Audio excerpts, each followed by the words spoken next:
अमरावती जिल्हा मध्यवर्ती बँकेमध्ये आज बँकेच्या वतीनं जिल्ह्याचे पालकमंत्री तथा महसूल मंत्री चंद्रशेखर बावनकुळे यांचा सत्कार कार्यक्रम आयोजित करण्यात आलेला होता। सरकारनं शेतकऱ्यांना 2 लाखापर्यंत कर्जमाफीची घोषणा केल्यानंतर बँकेकडून सरकारचे आभार मानण्यात आले। या दरम्यान मंचकावर बँकेचे उपाध्यक्ष अभिजित ढेपे यांनी बोलताना काँग्रेसवर जोरदार निशाणा साधला। भाजपाला सोबत घेऊन पुढील निवडणूक लढण्याचे रणशिंग फुंकलेत। अभिजित ढेपे बोलताना म्हणाले की आमची येणाऱ्या काळात निवडणूक आहे, आम्ही तुम्हाला शब्द देतो, तुमच्या नेतृत्वात आमदार संजय खोडके यांच्या नेतृत्वात व सर्व आमदारांच्या नेतृत्वामध्ये बच्चू कडूंना सोबत घेऊन आम्ही तुमच्या सोबत राहू। हे जिल्हा बँक पुन्हा काँग्रेसच्या ताब्यात गेली तर शेतकऱ्यांचे हाल झाल्याशिवाय राहणार नाहीत।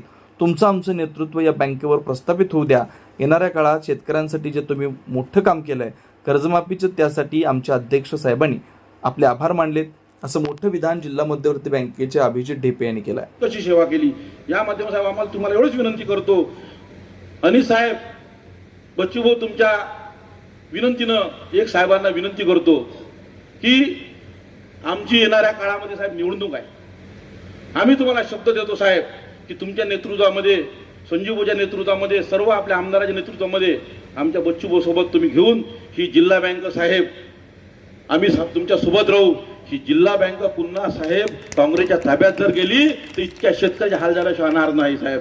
म्हणून येणाऱ्या काळामध्ये साहेब तुम्ही आम्हाला आशीर्वाद द्या आणि ह्या बँकेवर पुन्हा साहेब तुमचं आमचं नेतृत्व प्रस्थापित होऊ द्या, एवढीच मी तुम्हाला विनंती करतो साहेब। आणि येणाऱ्या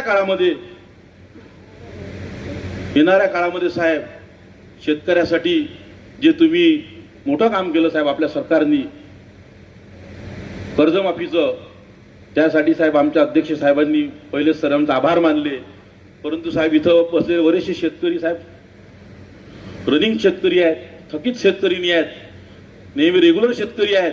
त्यांची साहेब एक भावना आहे की 50,000 खूप कमी होते, आमचे बच्चू भाऊ तर साहेब करणार त्यासाठी मागणी, परंतु आमची साहेब मागणी आहे आमच्या शेतकऱ्याला 1.5 लाख रुपये जे काही तुमच्या परीनं देता येईल ते जर दिलं तर साहेब बघा साहेब शेतकरी किती आनंदी झाला।